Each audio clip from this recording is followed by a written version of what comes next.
কি তাদের কানেক্টিভিটি, কি তাদের বোঝাপড়া, 16-17 বছরে যেটা করা যায় নাই, অল্প কয়েক দিনের ব্যবধানে তাদের ইউনিটি গোটা বাংলাদেশকে উজ্জীবিত করেছে। চিৎকার করে বলেন ঠিক কিনা?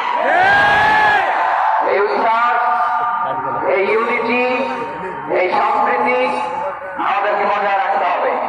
এই যে আমরা ইউনাইটেড, আমরা উচ্ছ্বসিত, আমরা